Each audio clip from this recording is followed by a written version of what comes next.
আজকে পান্ডুয়া গিয়ে মেমরিতে আর্মি চলে এলো। তো হ্যালো বন্ধুরা, সবাই কেমন আছো? আশা করছি সবাই ভালো আছো। সকালে ঘুম থেকে উঠে খেয়ে দিয়ে গা হাত দিয়ে যাচ্ছিলাম বাস স্ট্যান্ডে বাস ধরার জন্য।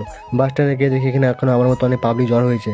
সেজন্য আমিও বাসের জন্য অপেক্ষা করছিলাম, কিন্তু বাস পাচ্ছিলাম না। এদিকে আমার একটা ভাই কার সাথে ব্যস্ত ওই জানে। আমরা বাস চলে এলে কুসুমগ্রাম সাতগেছি মাঠ ঘাট পার করে পৌঁছে গেলাম মেমরিতে বাস স্ট্যান্ডে আমি হাঁটতে যাচ্ছিলাম স্টেশনে ট্রেন ধরার জন্য। স্টেশনে গিয়ে দেখি আজকে মেমরিতে অনেক আর্মি এসছে।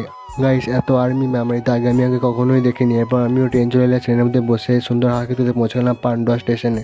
পরে হাঁটতে হাঁটতে স্টেশনের বাইরে গিয়ে দেখি ভাই আমাকে নিতে চলে এসছে। এরপর ভাইয়ের আমি যাচ্ছিলাম দিদির বাড়ি, কারণ দিদির নতুন ছাদ ছেলে দেখতে যাচ্ছিলাম দিদির বাড়িতে। এরপর দিদির বাড়ি ছাদে দেখার পরে পান্ডুয়া যে সমস্ত কাজগুলো ছিল কাজগুলো সব মিটাচ্ছিলাম। এরপর কাজগুলো মেটানো হয়ে গেলে আমিও হাঁটতে হাঁটতে আসলাম স্টেশনে। আজকে আগের দিনের প্রচুর গরম ছিল। পরে স্টেশনে এসে আজকের মতো পান্ডুয়াকে টাটা করে আমিও ট্রেনে চেপে আস্তে আস্তে মেমরি চলে এলাম। এরপর মেমরি বাস স্ট্যান্ডে এসে দেখলাম যে আইসক্রিম বিক্রি করেছে। তার কাছে একটা আইসক্রিম কিনে বাসের মধ্যে একটা মনের মধ্যে সিটে বসে বললাম। গাইস, এই ফেসবুকে ইউটিউবে প্রতিদিন নতুন নতুন ভিডিও আপলোড করে, যদি ভিডিও ভালো লাগে তোমাদের লাইক করে দেবেন, চ্যানেল সাবস্ক্রাইব করে দেবেন। আজকের মতো টাটা, দেখাবে পরবর্তী ভিডিও। ভালো থাকবেন।